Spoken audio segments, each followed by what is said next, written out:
When you want a real lasting change, you have to change the driving force, because we have 6 human needs: certainty, uncertainty. Because think about this, if you were certain every moment of your life, you know what they're going to say before they're going to say it.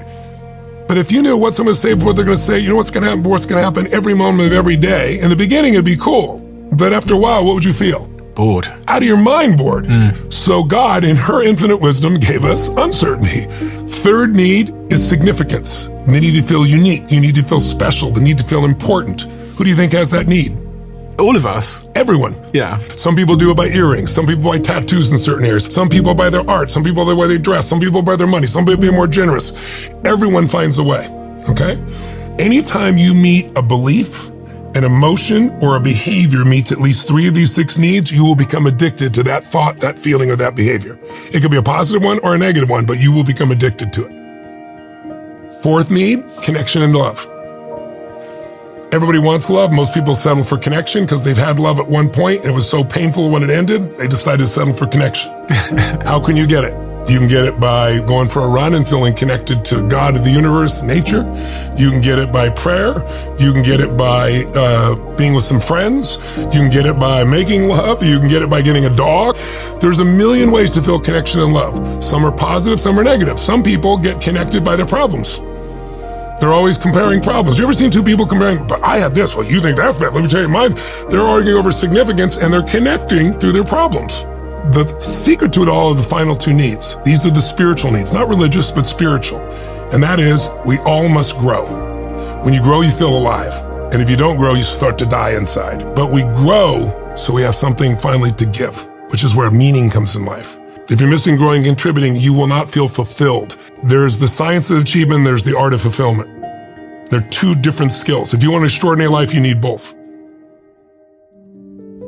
If you look at a great athlete, what makes a great athlete? There's that sense of not only you practice and you got it in your nervous system, you're incredible in your strategy in the sport, but there's the state you bring to the table. So I'm sure you've seen an athlete, a basketball player in the NBA about to shoot a free throw, a kicker in the NFL, and they go jogging out there and you look at them and you go, they're gonna miss it. And sure enough, they do. Everyone's had that experience. How did they know? They saw the lack of certainty in their body, right? And so when you try to get yourself to do something you've never done before, it produces that kind of uncertainty. So I always tell people, if you want a breakthrough, I think of it as 3 things at the most simple level to create a breakthrough. A breakthrough being, maybe there's an area that you've not gotten to where you want to be and you've promised yourself you're going to do it and then you don't follow through, or you fall back and you're frustrated with yourself. Most people have had something like that, but one day they did break through. They did finally say enough of this. Yeah. And that day, that moment, they changed their relationship. They quit what they're doing. They started something new. And what I found is there's 3 parts to that breakthrough. And if you want to break through in any area, these are the things you got to do. But I want to give you in reverse order real fast. Okay. So reverse order is most people, they want to make something happen. They focus on the strategy. Now, I'm a strategist. I get paid to be able to show someone how to save a decade, because the right strategy in business can save you 10 years, right? But as much as I love strategy, it's not what I start with people. The reason is because the natural question is, I want to achieve this, but how do I do it? There's nothing wrong with answering the question how, it's just the sequence of these that are critical. It's like if I told you this is someone's phone number and you have the right numbers and you dial the wrong order, you're not going to reach them. Right. If you knew the vault numbers but you put in the wrong order, the vault doesn't open. When it comes to a breakthrough, most people are focused on the strategy, the how-to, and the problem is when you go to how to do something you've never done before, it brings uncertainty. Yes. And uncertainty creates hesitancy, and hesitancy kills momentum. Hesitancy kills performance. Hesitancy kills, most things that really matter in your life. So it's not a strategy problem. People think it's a strategy problem. It's not. The real problem is they have a story. So think of these 3 S's. The story is locking them in place. The story is what you said, a belief. But when you stack a set of beliefs together, you build a story. And you tell it to yourself over and over again until you believe it. So the story is, I've tried everything. Yes. And I'll say to them, really, everything? How many things you tried? I've tried thousands of things. Then I go, okay, name them. And they'll go, I've tried 2 things. Yeah, exactly. These 2 things that don't work, I did over and over again, right? But as long as you believe that, a belief is the feeling of certainty about what can be done or can't be done, right? Who you are, who you're not. So when you go first for how, you have uncertainty. I call it the tyranny of how. You don't want to get to the how first. You got to deal with the story before that. if you change the story, you can get a strategy that works. But the order people work on is strategy. Rarely pay attention to story, but the one before that is where we need to start. It's your state. So that state of certainty, that state of passion, that state of conviction, that state of absolute determination, right? That state that every great athlete has, any great leader has, any great business person has. If you have that state, it will change your story, and it'll change what you're able to do strategy-wise. So the most important thing to do is change your state first. That's why most people fail to achieve what they want. They have not become masters in their own mental, emotional state. And in our events, that's my number one piece, because without that, you won't get lasting change. You'll get temporary change. Yes. Once I get enough state, I can change the story. That's easy. Once I change the story, if I don't give you the strategy, you'll find a strategy. Yes. You'll make it happen. You'll find the way. You'll make the way. You've lived this as an athlete and as a businessman. So I look at this and say, the problem is most people do it in reverse order. When they go in reverse order, they stop the process. They don't know how. They freak out about the uncertainty. Their story doesn't support them, and now they're in a lousy state. And so they try something for a little while and never follow through. Yes. So that's the breakthrough I do it. So it is a belief system, but I want you to see it's a little more complex than that. It's the state. What am I supposed to do? Your state will determine it. So if you're fearful, he who states is lost. Yes. You're gonna justify. If you're more aggressive and there's something you really want, you're gonna, it's like, I gotta make this thing happen, right? It's a different piece. So you pick your beliefs based on your state unconsciously. Each stage has predictable challenges and opportunities. And the more you can know the pattern in advance, the more you can anticipate. Anticipation is power. Reaction puts you in fear. People say now to me, they'll say things like, well, with AI coming and all these changes occurring, like when people lose their jobs, when there's no certainty outside world, how are people gonna have certainty? And I go, let me give you a clue. There was never any external certainty. You've had rented certainty. You've convinced yourself hypnotically that you're certain because you had a job and you had this. None of this, and you walk across the street and get hit by a bus, right? There's so much that can happen. So we hate uncertainty so much and we want it so strongly. But if we link it to our job or to an income or to a person responding the way we want to, then you're gonna live a very fearful life. If you train yourself to feel that internal certainty, which is what you did, and anticipate as much as possible, and no matter what, I'll find the way, that is a different identity. Yes. You've gone to a level of not just how to deal with things, but the identity is, I'm the guy that will find the way for my kids and for my family, right? Yes. And that is freedom. No one escapes massive, massive stress. You either use stress or stress uses you. Yes. And the way you use stress is, the whole phrase they'd say, when you're going through hell, keep going. If you keep going, three things happen. Number one, you discover how strong you really are. It's the only way you're gonna find it is to push through it. And then each time you do it, by the way, you get stronger and stronger. Second, you figure out who your real friends are, not your Facebook friends. Because when all hell's breaking loose, no one sticks around except real friends. And then the third thing, most important thing, is it gives you like almost a little immunity to future stress, because it's like a vaccination of it almost. So there's great value in that process. Now, if you make it through those steps, now that internal certainty inside you just builds and builds and builds. You see the patterns you've not seen before, and it frees you. I'm curious, from those who are at the top of their game to those who are struggling day by day, what is the number one limiting belief that most people have that keeps them from accomplishing what they want? It's different depending upon what level of life you get to, but people usually bump up against, I'm not enough. But the idea that maybe I'm not enough for this level that I'm going to, or the level I want to go to in my life, whether it's, they might be great in business, but they're not doing great in their relationship, or they're great in a relationship, but they're not good with their kids. Or they're good with the kids, but their body's not where they want to be. They got all the money, but not the body, right? And so I think most people bump up against that fear that something in me is not enough. And the deeper fear is that if I'm not enough, I won't be loved. And so it's an unconscious fear. So most people push it aside by focusing on what they're good at and not taking care of those other things till they bite them, the relationship, the body, whatever it is, the kids.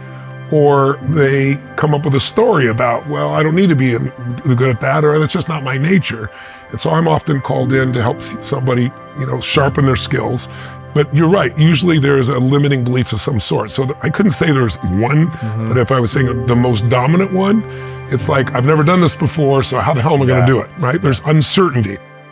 When people ask me, like, what is the one common denominator of people that succeed on a massive scale around the world? I'd always in the beginning say, well, I love wicked intelligence, but I know a lot of very smart people that can't fight their way out of a paper bag in their relationship or their finances. They're smart in one area and not another. But the one that is absolutely, completely accurate is hunger. The hunger to be more, to do more, to give more, to share more. Somebody who has a hunger that doesn't die, not a hunger to make a certain amount of money or a hunger to achieve, a swimsuit size, but a hunger that's unquenchable. Those are the people that their names because they have an impact. So it's like whether it's Richard Branson who's in his 70s, he has the same hunger today as when he was 16 years old in that crypt in your country coming up with Virgin, right? I mean, same level, let's give it a go, right? He's got that piece, To me, that's the gift. And stoking your hunger or awakening someone's hunger that doesn't have it, that's a real gift. And that's one of the gifts I think I've tried to refine within myself and help people with. Because I believe there's 3 decisions you make every moment of your life. You're making them right now if you're listening to me and so is your audience. The first one is, what are you going to focus on? You're going to be focused on what happened yesterday, what you're going to have for lunch, what I'm saying, how it relates to you. There are millions of things you can focus on. But you don't experience life. You experience the life you focus on. And most of us are distortion, deletion creatures. Our brains don't take it all in consciously. It's too much. So our brains delete things, we distort things, we generalize things so we can make it through our lives. And so if you don't control your focus, you react. And the minute you focus on something, your brain has to figure out, what does this mean? Is this the end or the beginning? Is this person dissing me? Are they challenging me? Are they coaching me? Are they loving me? And whatever meaning you give it produces emotion. And out of that emotion, you make the third decision, what am I going to do? Everyone gets called on the journey. Most people try to resist it, but that journey, that's what the call is. It's a call to grow. So I'm big on change your story, change your life. And I'm big on understanding the narrative of where you are in the story of your life. Because if you understand where you are, it gives context, it gives meaning, and it doesn't make you feel overwhelmed. Change is never a matter of ability. It's always a matter of strong enough reasons, of motive. If you got strong enough reasons, you can do just about anything. And so I really believe that the secret to life is to find something you care about more than yourself that gives you that pull motivation. And then you're never going to lack for energy. You're never going to lack for passion. You're never going to lack for anything. And you're going to have a life that's extremely meaningful. Life is calling you. What are you going to give? Not just what you want to give, but what people need. And so my focus is I give people what they want, but my goal is so I can give them what they need, which is a life that has more meaning. You're going to battle with internal things within you and external things, but if you keep going, you're going to eventually slay your dragons and you come out the hero of your own life and you have something to share that isn't bullshit. It's not something you read somewhere. It's something you've lived. Something you want. And everybody can feel you've lived it because it's a different level of ownership, And then, by the way, as soon as you do that, it happens again. You're called on another journey. You have a new level of challenge that you need to go on. It just never ends, but it makes life really, really beautiful. How can people who are always very hard on themselves learn to build up their self-esteem a little bit more? I don't know if self-esteem is the answer. I don't think it's bad to be hard on yourself, as long as you also celebrate when the victories happen. But so many people will tell you, I have poor self-esteem because when I was a kid, people said this to me and that to me. And it's convenient that we remember those things and not the positive things that also occur, obviously. But I think it's more important is to realize that self-esteem is earned. It's only earned by you with yourself. You're not going to get self-esteem because everybody praises you. Someone can tell you your whole life that you're brilliant, you're a genius, you're beautiful, you're handsome, and you not believe it. Someone can tell you, you're a piece of crap and you're never going to become anything. And there's a part you can say, I'll show you, as many people have, and then they develop drive out of it, right? So it's really, self-esteem comes from doing incredibly difficult things where you pushed yourself. It's not virtue signaling. It's not telling people about it. It's what you know inside your soul is true. And the more you do things that are incredibly difficult, and especially things that are meaningful, meaning they're not just about yourself, the higher that esteem would be. I think the most important thing for self-esteem is to find something you care about more than yourself. If you find something you care about more than you won't be thinking about yourself all the time, and all your bullshit self-esteem just goes out the window. The real question is, what do you want? If you want an extraordinary life, my definition of that is life on your terms. Some people, it's 3 beautiful children, a white picket fence. Some people, it's building a multi-billion-dollar business. Somebody else, it's writing poetry. Instead of looking for somebody else, it's like, okay, what do you really want from your life? And aligning yourself with moving forward towards what you really want. If you can do that in a way that also you feel serving others simultaneously, there's a sense of meaning in life that can't be replaced by self-esteem or praise or compliments or being nice to yourself. And I don't think it's bad to be tough on yourself. I'm pretty tough on myself, I'll be honest with you. Being overly tough on yourself usually comes by making comparisons that don't make sense. You're comparing to somebody else's life that has a totally different path, a totally different experience. We all develop in different stages and different things. We all want different things.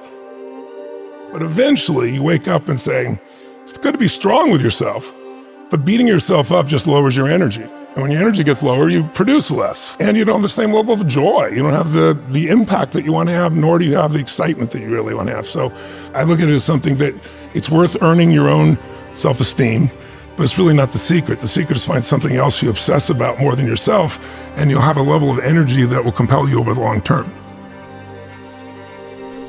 When I began with a fuel, which was like, I'm gonna show them, it was anger that drove me. I'm just gonna show you type of thing. But that fuel doesn't last. And then the next fuel that people tend to use is, I gotta succeed. But there's a little fear underneath that's driving them, which is like, what if I don't? Versus a knowing, it's like, if you give your all every day, your gifts will make room for you. And it's like having a knowingness that things are going to be fine. And then there's the next level, which is you start to know who you are and you're not trying to prove it to yourself or other people. And it's just, you just want to help. It's the difference between what I would call push motivation and pull, right? Push is, I'm going to make this happen. And it takes tremendous willpower. And I know you have plenty of willpower, I do as well. But there's a limit to willpower, but there's no limit to pull. Pull is when there's something magnificent that you want to serve, something that you've got an obsession for, to create or to do or make happen. And that you don't lose that energy, you don't lose those components, and you're able to laugh and enjoy along the way. I think it's important to realize wherever focus goes, energy flows. It's corny, but it's true, right? In fact, maybe an easier way of saying it is, we don't experience life. None of us do. We experience the life we focus on. So in any moment, what's wrong is always available. So is what's right. So it's not about being positive. It's about being intelligent. You got to look at the impact of what you're believing. And you got to look at and say, where's my focus going? I can always be upset about something. I can always find something to be joyous or at least grateful for, which leads to joy. And I think it's learning to discipline your disappointments. Not allow them to grow and to move on and to use whatever life has given you.